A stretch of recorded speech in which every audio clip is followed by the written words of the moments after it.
విజయాలు సాధించాలంటే బ్యాటింగ్లో మాత్రమే రాణిస్తే సరిపోదు, బౌలింగ్లోనూ మెరుపులు మెరిపించాలి. పవర్ ప్లేలో డెత్ ఓవర్లో ప్రత్యర్థులను కట్టడి చేయాలి. ఒకప్పుడు సన్ రైజర్స్ హైదరాబాద్ అనగానే బలమైన బౌలింగ్ గుర్తొచ్చేది. ఒకరిని మించి మరొకరు అనుకునేలా బౌలింగ్ యూనిట్ ఉండేది. కానీ ఇప్పుడు ఆ విభాగం గొప్పగా కనిపించడం లేదు. కెప్టెన్ కమిన్స్ కూడా అందుబాటులో లేకపోవడంతో బౌలింగ్ విభాగం బలహీనపడింది. దీంతో బ్యాటర్లు గొప్ప స్కోర్లు చేసినా బౌలర్లు అంతే స్కోర్లను సమర్పించుకునేలా ఉన్నారని మాజీలు అంటున్నారు. అందుకు మొన్నటి రాయల్ ఛాలెంజర్స్ బెంగళూరుతో మ్యాచే ఉదాహరణ.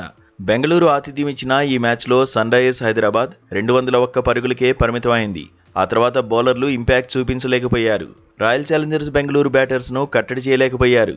దీంతో 202 పరుగుల టార్గెట్ను రాయల్ ఛాలెంజర్స్ బెంగళూరు మరో 26 బంతులు ఉండగానే ఛేదించింది. ఇదే ఇప్పుడు సన్ రైజర్స్ హైదరాబాద్ను టెన్షన్ పెడుతోంది. ప్రస్తుతం టోర్నీలో 200 పరుగులను కాపాడుకోవడం కూడా కష్టంగానే ఉంది.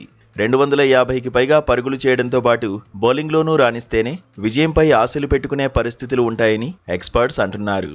సన్ రైజర్స్ హైదరాబాద్ తన తర్వాతి మ్యాచ్ను కోల్కతాలో ఆడబోతోంది. కేకేఆర్ను ఢీకొట్టబోతోంది.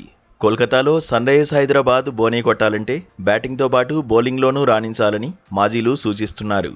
ముంబై ఇండియన్స్ చేతిలో ఓడిన కేకేఆర్ను ఏమాత్రం లైట్ తీసుకోవద్దని హెచ్చరిస్తున్నారు. తొలి మ్యాచ్లో చిత్తైనప్పటికీ నైట్ రైడర్స్ డేంజర్ టీం అని తేల్చి చెబుతున్నారు. నిజానికి గత మ్యాచ్లో అభిషేక్ శర్మ అంచనాలు అందుకోలేకపోయాడు. ఎస్ఆర్హెచ్కు శుభారంభం అందించలేకపోయాడు.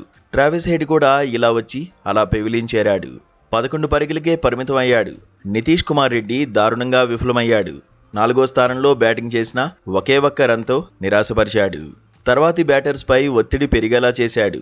హెన్రిచ్ క్లాసెన్, అనికేత్ వర్మ మెరుపులు మెరిపించినా కావలసినంత స్కోర్ను ఎస్ఆర్హెచ్ అందుకోలేకపోయింది. ఇషాన్ కిషన్ మాత్రం బ్యాట్తో మెరిశాడు. హాఫ్ సెంచరీతో సన్ రైజర్స్ హైదరాబాద్ స్కోర్ 200 దాటేలా చేశాడు. కానీ వికెట్ కీపర్గా విఫలమయ్యాడు. బౌలింగ్లో అందరే అనిపించుకున్నారు. ఓవర్కు 9కి పైగా పరుగులు సమర్పించుకున్నారు. ఆర్సీబీ బ్యాటర్ల మీద ఒత్తిడి పెంచలేకపోయారు. అయితే కేకేఆర్తో మ్యాచ్ నుంచైనా ట్రాక్ ఎక్కాలని ఫ్యాన్స్ కోరుకుంటున్నారు. ప్రత్యర్థి జట్లు భయపడేలా రాణించాలని అంచనాలు పెంచుకుంటున్నారు. మరి కోల్కతాలో మెరుగైన ప్రదర్శనతో సీజన్లో ఎస్ఆర్హెచ్ బోనీ కొడుతుందా లేదా అనేది ఆసక్తి రేపుతోంది.